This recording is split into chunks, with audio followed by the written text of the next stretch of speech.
What's up, guys? So today is now actually officially the 17th of April 2017, and I was gonna try to do a live stream video, but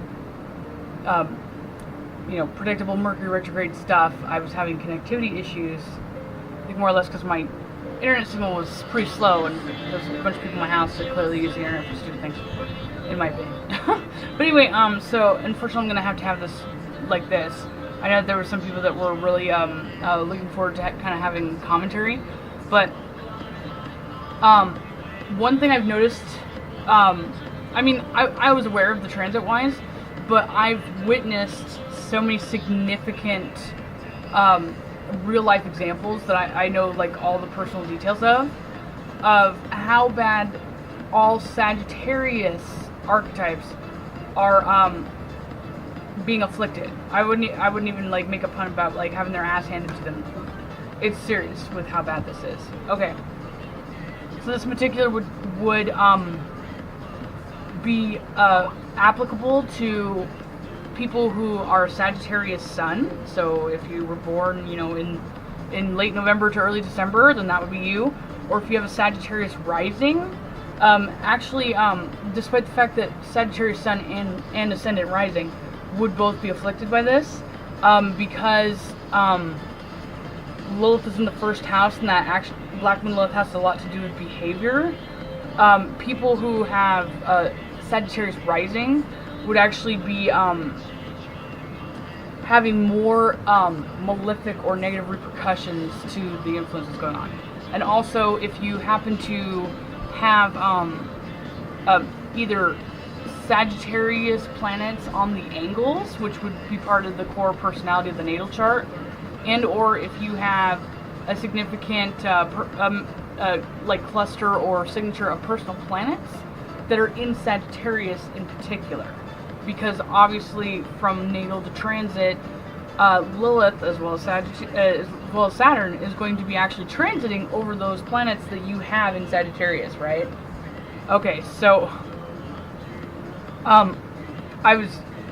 since my computer was malfunctioning, I kind of like was really going nuts with the notes. I'm not even joking. Can I pull my board over here? Like, really. I really went overboard with this. Okay. I don't know if I can actually save it on this. I mean, I'll read it off, but just, I don't usually bust out my giant whiteboard for taking notes. But I had my smaller whiteboard here, which I filled up 3 different times with all the malefic stuff that's going to be happening in Sagittarius. And this is the 3rd time that I filled it up. I took pictures of the other ones. But then when I start doing that, then I start skimming through my phone, to look at the pictures, and then, my luck is my phone camera won't work, or I can't look at my photos or something. That totally happens all the time. So, let me start. This is one of these moments that I'm so overwhelmed. I mean, granted, it's also because Mercury's going retrograde right now. It's going to get closer to Uranus. It's going to make me like kind of feel like I can't handle things again. Which, I mean, this is a start. So, wow. Where do I start? First off, I started with the date that I was actually looking at for today, and then I was like, that's not the beginning of all this, because to understand the severity of it, we have to go back to when the initial kind of signature that's causing a lot of what is now transpiring and what will escalate. To completely understand, we need to go back and make sure that we look from the very get-go. So, first off, I went back to when Saturn went into Sagittarius, because for Sagittarius Suns and Sagittarius Risings, in particular, having Saturn go into your first house, not only is that a malefic on the angles, so that would be causing malefic things in your life, or malefic influences, right? Grief, loss, depression, lack of motivation, and that sort of thing. But usually when Saturn goes over your first house, you literally just feel like dying. I've seen a meme where there's actually like a dog that's just like, just let me die and lay here. And personally for me, since I was, my natal chart has Saturn in the 7th house, when I was, obviously halfway through my first Saturn return or whatever, when I was, a teenager, which is the worst time that you're usually going through, your self, value or worth or whatever. And I have Chiron in the 1st house. I literally did, fantasize about dying when Saturn went over my 1st house. So I know that not everybody's going to necessarily have the substantial kind of same effects as me, but maybe they will because of how malefic everything is. But so the second that Saturn went into Sagittarius and it went into the 1st house, it starts from there. I didn't even, really. That explains why everything's been such a trip for me. So from the actual moment, I looked at the chart here. Where is it? Oh, of course. I didn't.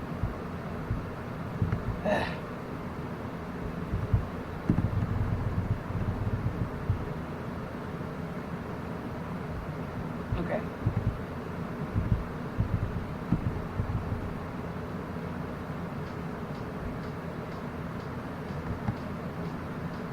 Oh yeah. Okay. So, actually, every time, not only when Saturn went into Sagittarius and went into the 1st house, was there significant malefic signatures, but there was malefic signatures with the next thing too, and I actually got them mixed up. I'm not even joking.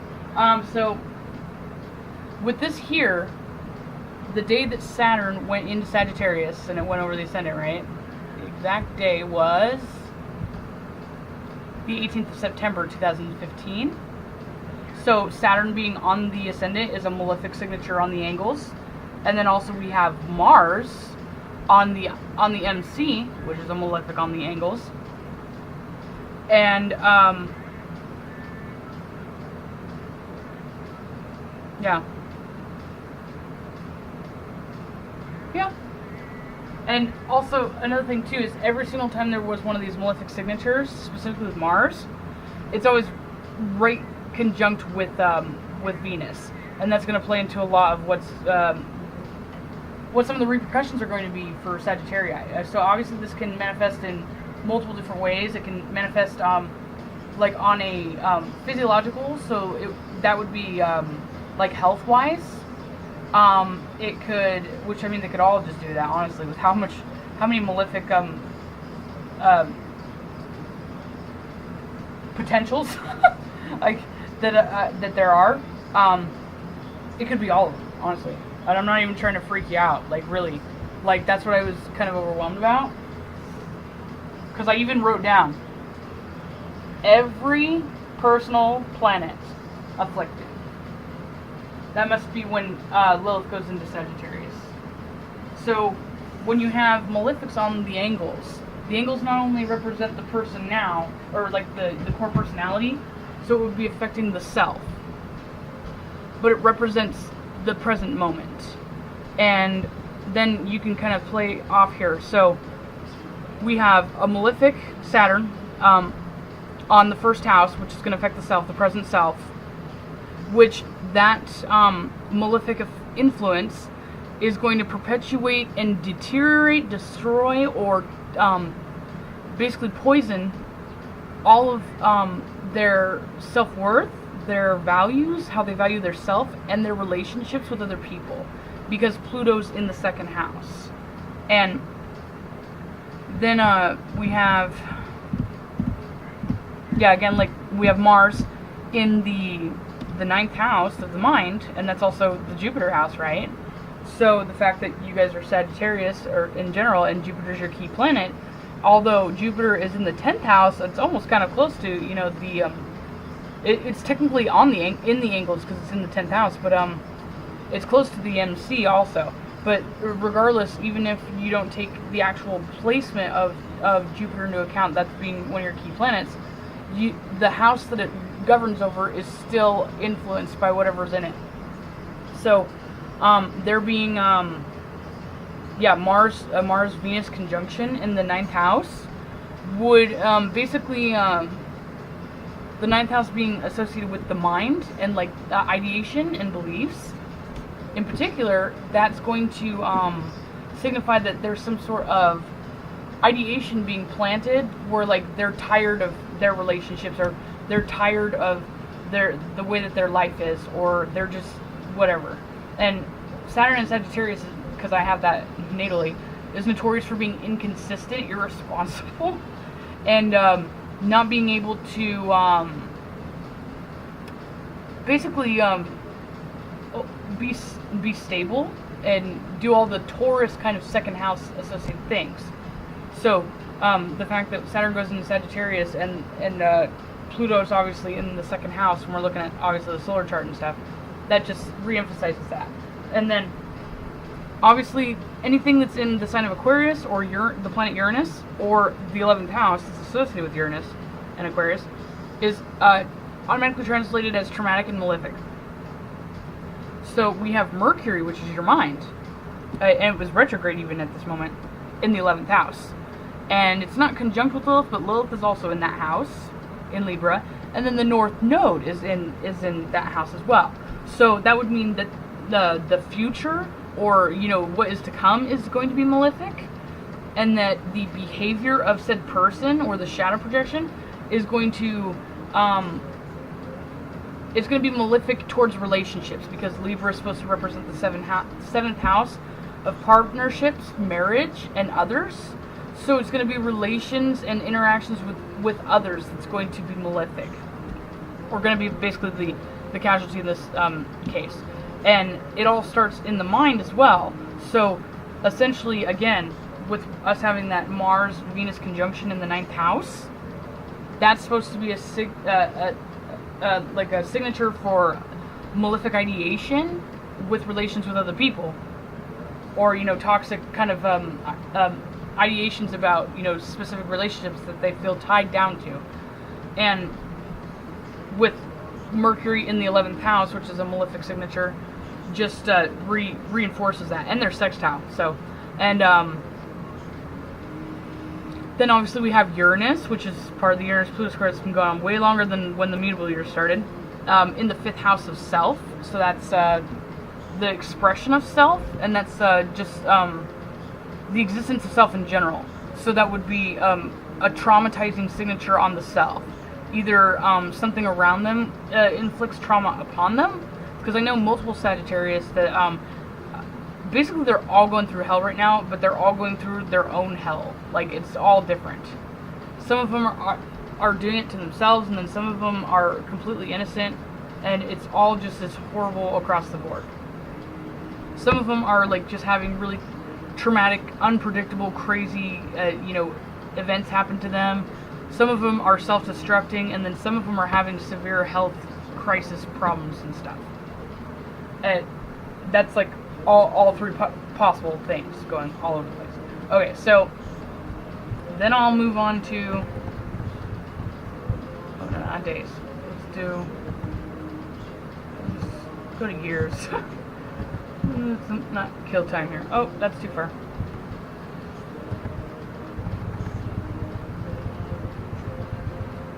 Okay, so today, right, we're going back to when Lilith went into Sagittarius. So as I've talked about in my origins of Lilith and Saturn video, the folklore with Saturn and Lilith is that Saturn is obviously Satan, or the serpent, and Lilith is essentially, the first wife of Adam that then, tries to basically bolt and run out of Eden. And when she's helpless out in the wilderness and trying to forge for herself, the God creator or whatever sent down angels, essentially, to basically tell her that she needs to come back or else. And then they said, well, God said that we're going to have to curse you if you don't. And one of the angels in particular decided not to go back, and he, wanted to basically devote himself to her or whatever. And so that was actually the serpent that was in the Garden of Eden later. And the serpent that actually went back in and tricked Eden into eating the forbidden fruit or whatever, he actually did that as retribution for what God and basically Adam were doing to Lilith. So essentially, where Saturn goes, Lilith follows because she's devoted to him. So you think of that kind of mythology with this pattern here. So Saturn obviously went into the first house, and at this moment on the... Wait, hold on, let me make sure it's the exact day. I thought it was the 13th. Yeah. On the 13th of February, 2017, Monday, was the day that Lilith went into Sagittarius in the first house. Saturn is still in the first house at 25 degrees. So at this moment, again, since Lilith has similar kind of influences to Saturn, because she's supposed to be like the queen of demons and the queen of the damned and stuff like that. The moment that she transitioned into the first house and into Sagittarius, she does constitute as a malefic, so she's a malefic on the angle. And then we also have the south node directly on the IC, and that's technically a malefic too, and in this case anyway. And then we still obviously have Uranus in the 5th house affecting the traumatizing and malefic thing on the south. And then we have, again, Venus-Mars conjunction in the 5th house next to Uranus. And then I think this is where I said on my board that every personal planet, so the Sun, Moon, Venus, Mercury, Mars, and Jupiter are all afflicted, meaning that they're all translating as malefic. So they would translate as malefic as the Sun is on the IC, and it's in Aquarius, so Aquarius is one of those trauma signatures, so it represents the self, so it's malefic. The Moon is in Libra, and it's actually, it went into the 11th house about maybe 24 hours before Lilith went into Sagittarius. So the Moon being in the 11th house makes it malefic. And then we have Mercury, that's also in the 3rd house in Aquarius, which is malefic. And it's also trine the Moon, so it makes sense. And then Venus, which is conjunct with the lesser malefic, Mars, which makes it malefic. And not even taking into account that it's in Aries, and that's the detriment, which makes it weaker. And then obviously Mars is already a malefic, and the fact that it's actually within orbit of a conjunction to Uranus just makes it even more malefic. And if that's even possible, I guess. I mean, technically that would translate like that, more or less. When there's conjunction with malefics, like the malefic kind of vibe is more amplified. And then Jupiter, which is in Libra, by the way.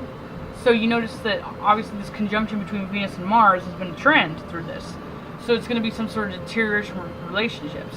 I know from personal experience, having Saturn in the 7th house, that definitely does do that, or it basically inhibits developing relationships with people. And so since the polarity phenomenon kind of works with the same kind of energies, like for example, if you take some of the characteristics of an Aries and a Libra, they do share some commonality characteristics together, and it's because of the polarity phenomenon. So with Saturn being in the 7th house, it would have similar effects to basically deteriorating or destroying relationships, or sabotaging them, but not necessarily because of others per se, limiting or holding back or being malefic towards the individual, like how it is when it's in the 7th house. But in particular, when Saturn's in the 1st house, it's actually the behavior of the self, which would be the Sagittarius Sun or the Sagittarius Ascendant in this case, that is then somehow sabotaging their own either life, vitality, or relationships in particular. Since Venus in medical astrology and the physiological health concepts can represent tumor growths and kidney and liver dysfunctions or thyroid issues. If you aren't being a horrible human being or like basically self-destructing and you're a Sagittarius, then you don't have any other potentials to conclude that it can't be anything but health related. So if you're sane right now and you're not being be honest with yourself, because that's the only way you're gonna be able to benefit from this. Are you being a fucking asshole to people and shutting people out? If you are, that's your own prerogative, then that's fine. Then that's how this is affecting you. If you are for example, addicted to drugs and basically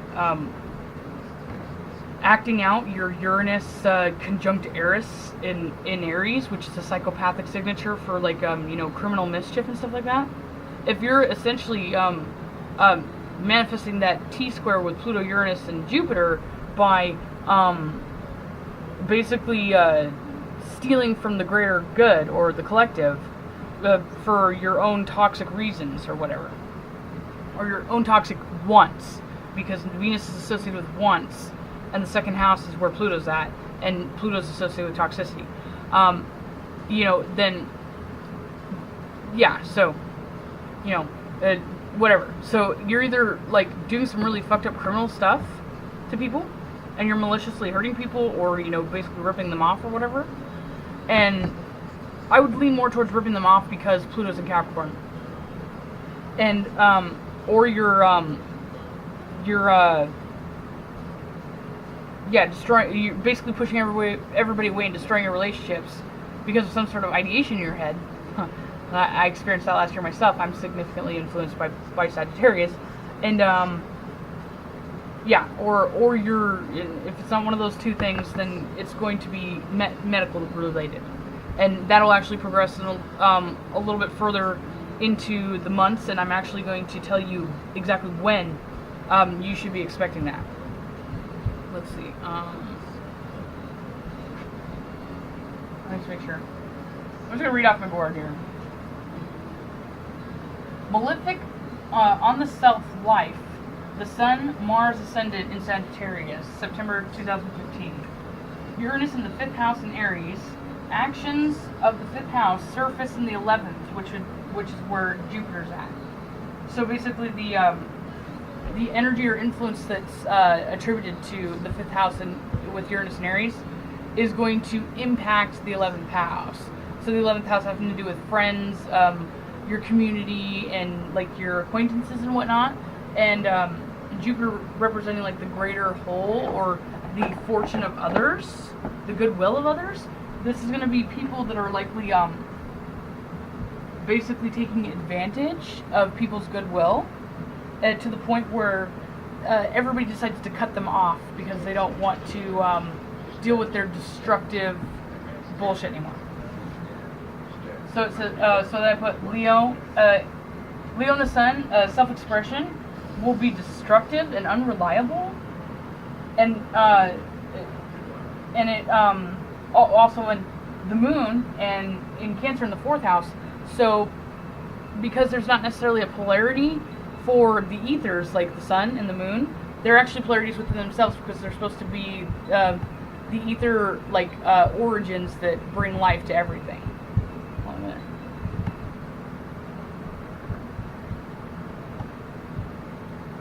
So the ego, which is the consciousness, so I'm talking about like astropsychological stuff, which is your empathy, is actually going to be the source of trauma.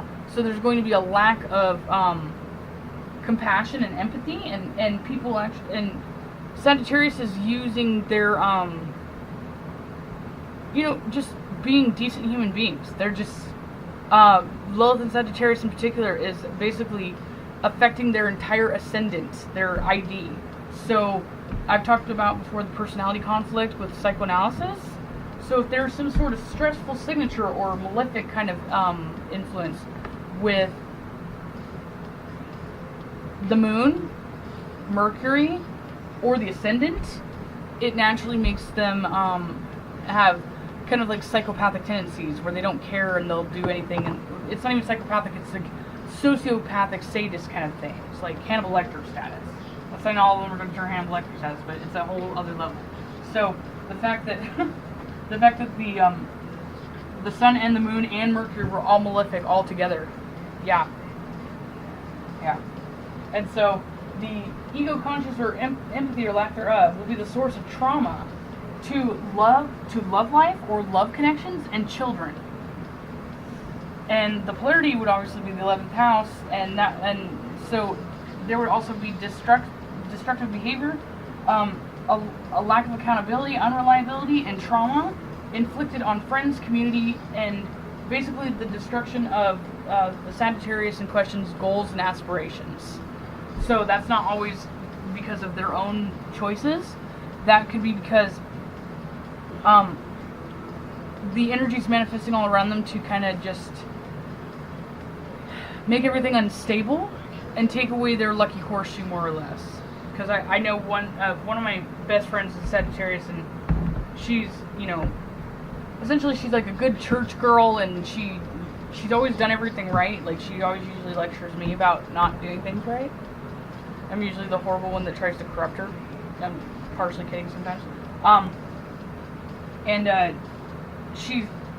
was always like, man, you always got everything together, and like, she's just like, everything's toppled on her. Everything that I'm like, wow, it's amazing that you have all that. Like, she's either in the process of losing all of it, or she's already lost it all because of circumstances going on with Uranus Pluto square.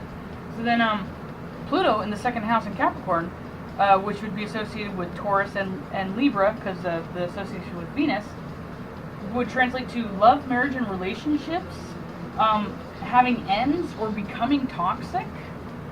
And Taurus in the Taurus is the ruler of the sixth house in this case, and that would signify destroying or transforming the stability of said relationship. Destroying and transforming the stability of the habitual behavior in mundane life, because the sixth house is the Virgo house of day to day.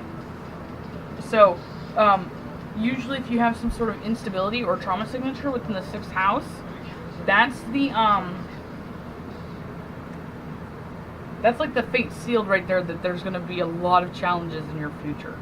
Because that goes into like the past, present, future kind of houses too again. Which, by the way,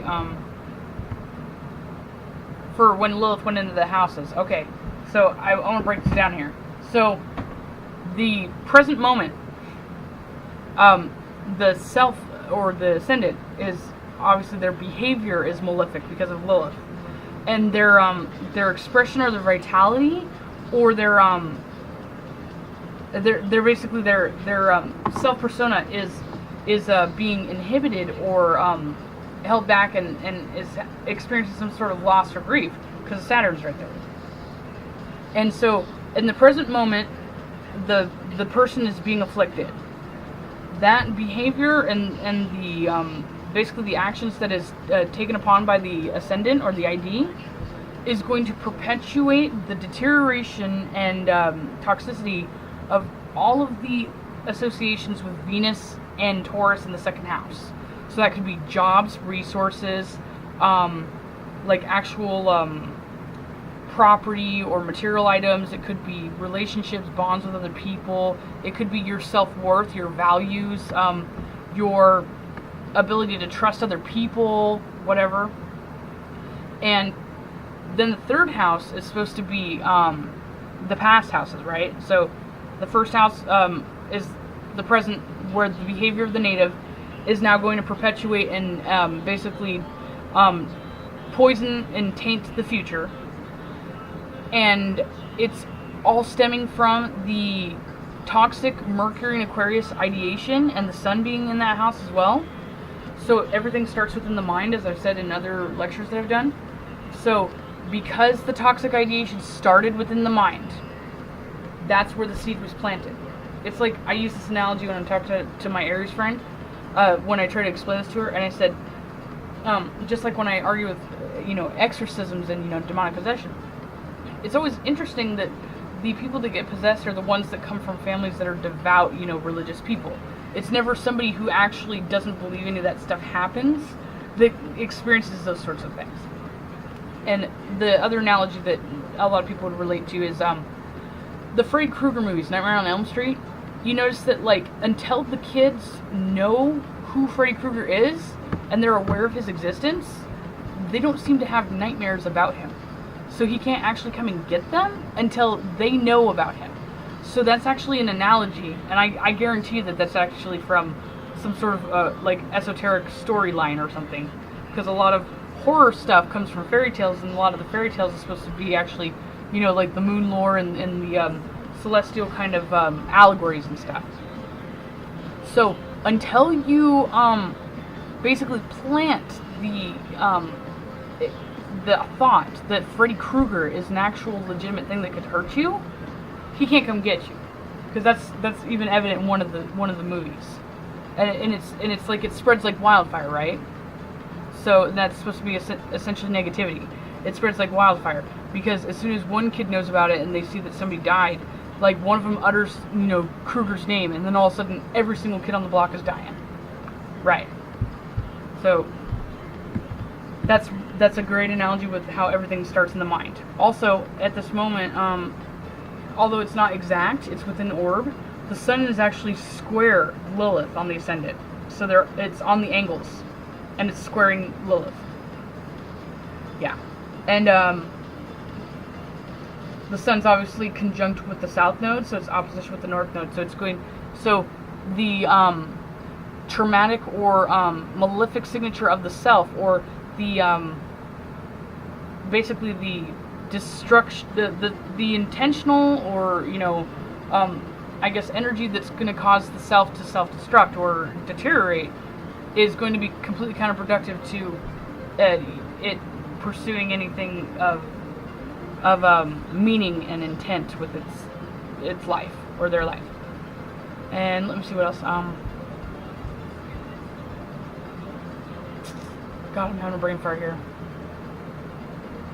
Okay. Did I read my whole board? No, I didn't. Okay. So February 13th, 2017, Lilith in the first house, squaring the sun. I already just talked about that. Okay. So,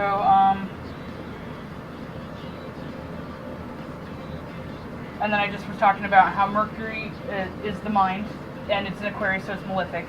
And then I've already mentioned that too, how Venus and Mars are conjunct in the 5th house, and it's benefic poisoned by malefic, toxic Mars, which that would obviously translate. The 5th house has to do with romance and children. So particularly Sagittariuses that are in, like settled down, have homes and, committed relationships and kids, or even if they're, going about their, they're separated or something, they have kids, somehow the kids are going to be impacted by some of the behavior going on directly. And again, like I said, yeah, the moon was afflicted too, because it was in the 11th house, and so was Jupiter. So that's the notes for that board. Let me see if I kind of actually said the same thing again here or not. The first house was Sagittarius, Lilith, behavior of the shadow self.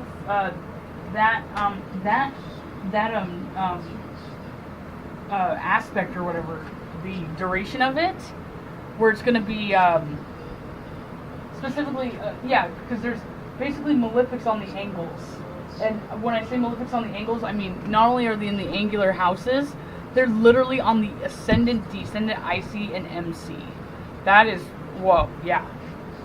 So, if you think of like the grand crosses that have been going on, like immutable, that's been making people feel kind of unstable and erratic, right?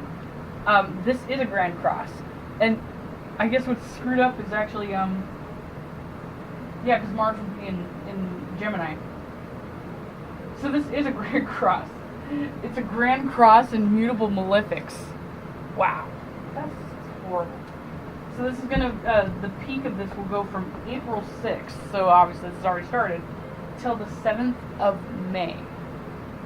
And so the behavior of the shadow self will be losing or limiting or restraining the self or the life or vitality, with the ascendant being afflicted with Lilith and Saturn on the ascendant, or with an orb on the ascendant, and Chiron, the south node, and Neptune conjunct on the IC. And then Ceres, although it's supposed to be a benefic, when anything's pretty much conjunct with one of the malefics, it turns malefic, turns toxic. And when Ceres is actually afflicted or toxic, I have a thing on the wall over there. What does it say? They're overprotective, over attached, compulsive, self-rejected, deprived, and neglectful. And yeah. Yep. So, Ceres is supposed to be a signature that's supposed to help people heal themselves. And definitely, Sagittarius aren't going to be doing that much of that right now. and even the ones that make a conscious effort to, that like it's not necessarily them that's causing all this chaos, it's just, you know, being afflicted on them, because Jupiter's in the 4th house, Jupiter's in the 11th house, sorry. It's basically going to, the benefic, like over-exaggerated Jupiter kind of thing, expansive, is going to be out of their control, because that's what the 11th house represents, chaos and unpredictability, and out of the self's control. That's why it's the polarity. So, yeah, I don't even know. I've been, that's kind of another reason why I was stalling. I'm trying to think of some sort of constructive thing I can advise, so I don't just, you know, end this video essentially when I'm done without giving anybody constructive advice and just freaking them the fuck out. But it doesn't happen very often, but this has happened like 1 or 2 times before, where I've been so overwhelmed by how much malefic associations I can interpret in a chart that I'm just like dumbfounded and I can't handle it. So anyway,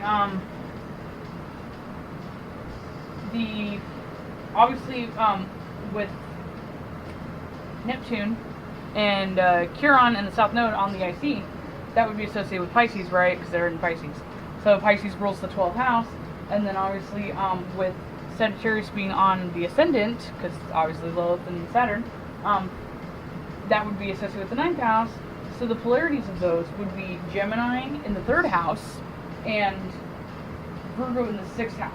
So the mind, essentially the mental stability of all Sagittariuses is it's not even like, you know, something that you need to be concerned that's going to happen. It is going to happen, and in fact it's already happening. And I was actually thinking of that too when I was trying to do this video live or whatever. Not only do I have significant planets in Sagittarius, because I have my moon in Sagittarius, I have my Saturn in Sagittarius, I have my Uranus in Sagittarius, and they're all on my descendant. And then I also have Jupiter in my 12th house that trines all of those planets in Sagittarius, in Aries. And because I'm a Plutonian, because I'm a Gemini rising, my Mercury is essentially my key planet, and it's conjunct with my Pluto, which just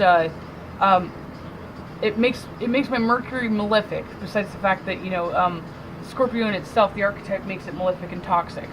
So it like is, you know, making it twice as malefic, as I've said in other examples like that. And it's in opposition with Jupiter. So Jupiter is magnifying that malefic association. And since Jupiter in Aries is actually a pretty powerful, potent thing, it makes my malefic or my Plutonian signature very prominent. And because it's trine with Uranus and trine with Saturn and my moon obviously isn't supposed to translate as a malefic, but because it's conjunct with Saturn and Uranus, it actually does translate as a malefic. And so the trine with Jupiter, you know, being a benefic to the malefics explains how that kind of association works. So I can say for a fact, and there's plenty of documentation on social media to prove so, that I've kind of been mentally erratic and to the point of unstable in certain times. And it's been inconsistent, because that's the epitome of Saturn and Sagittarius, right? So it'll come and go. It'll have like waves where I'm a little bit more crazy than I usually am. And yeah, so I can't emphasize enough that it's all about the mind. And I already wrote that on the other board.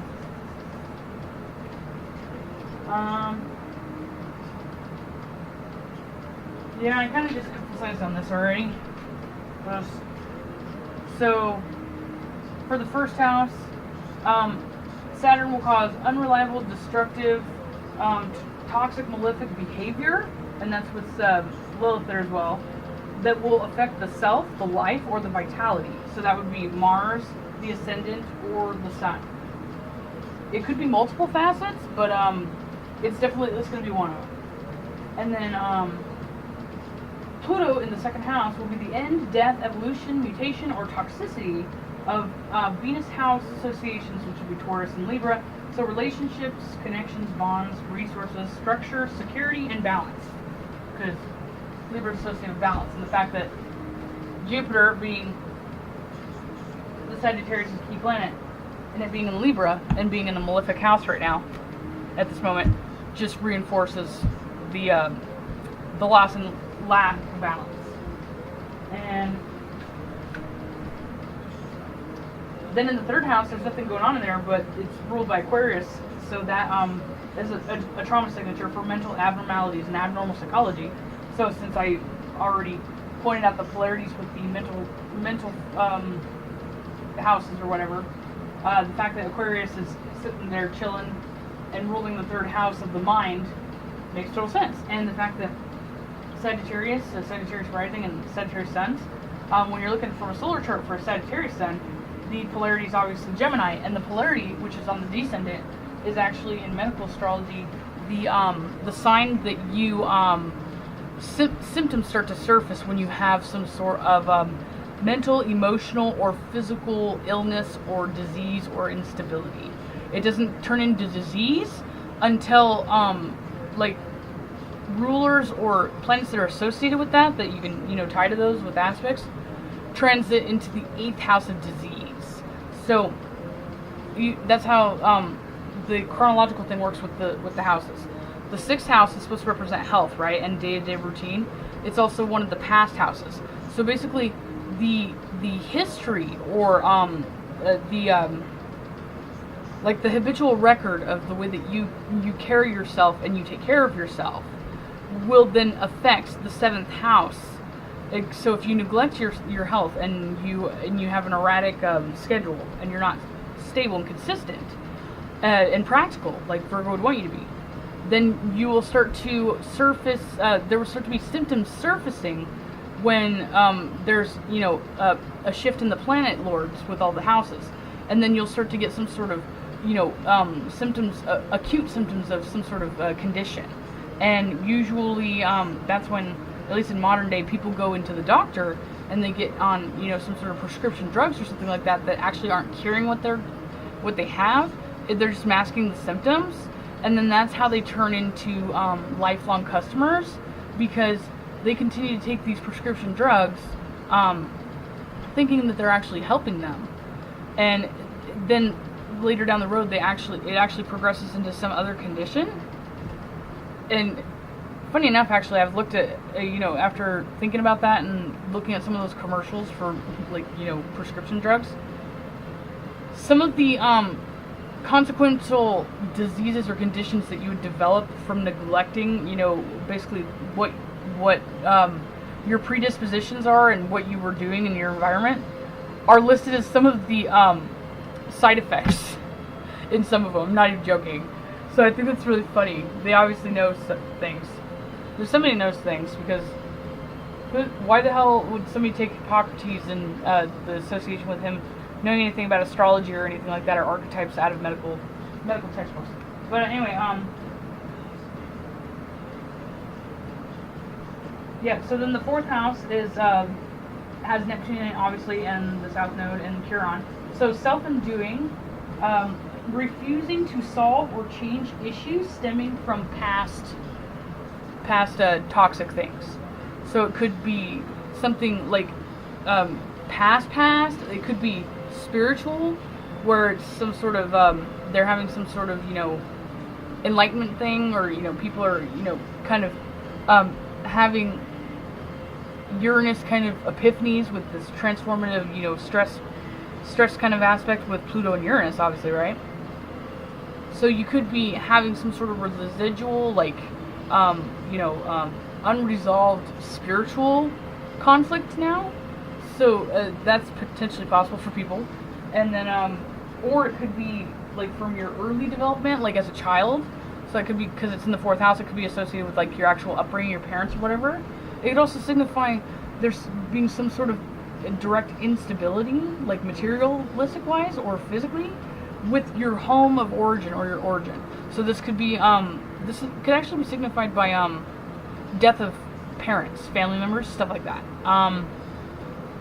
Yeah. And, or some sort of, basically, the origin of which you came from being completely foreign to you, or being completely, compromised and dissolved, so you can never go back. And a lot of that actually might, depending on how toxic said Sagittarius is, that, their family might just cut ties with them. That could translate to that as well. And then in the 5th house, erratic, destructive expression of self, abnormality with life, and contribution to love and kids and romance, and any of their creative projects and works. Yep. I didn't actually really write down anything else beyond that. I think I'm pretty sure I probably covered things multiple times, but it is Mercury retrograde, so, you know, and I kind of meandered and lost train of thought for a second, so at least if I repeated everything twice, I definitely feel confident that I probably didn't miss nearly as much as I would have if I would only said it once. Ugh. But I'm tired now. I can't believe I stayed up. Yeah. I'm sorry, Kate. I totally was trying to do it sooner. Like, I legitimately couldn't put it on live stream, but yeah, as you can see my notes right there. And then on top of that, where's my phone at? So you saw my little whiteboard, right? Like I said, that wasn't even the only full thing on the whiteboard. Oh, that's my cat. Easy. Thought I'd show a cute picture of a kitty, because I've got nothing for people to. I mean, I could come up with some sort of suggestions for coping or whatever, or like ways to like soften the blow, but because of how many different malefic associations and patterns there are, it's absolutely impossible, and I don't even think I have the time or the energy to try to articulate out every possible scenario I could think of that could be attributed to all that. I mean, I don't know if I'm just not remembering right now, but I don't recall at any point in time ever seeing like every single personal planet and or, you know, every angular house, which is the core person, being malefic. Every single planet. Like, even the outer planets, but the outer planets don't necessarily have as much of an impact on the individual's persona. But if I wanted to over-exaggerate it and be more dramatic about it, all the outer planets, too, are malefic.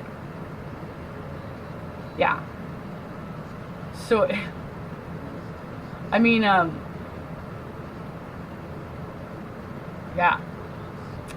I knew with the way that the mutable years go, that the 3rd year was going to be the worst, and not just because I know how to interpret charts, but because obviously I'm going through my Saturn return and I'm affected by Sagittarius too.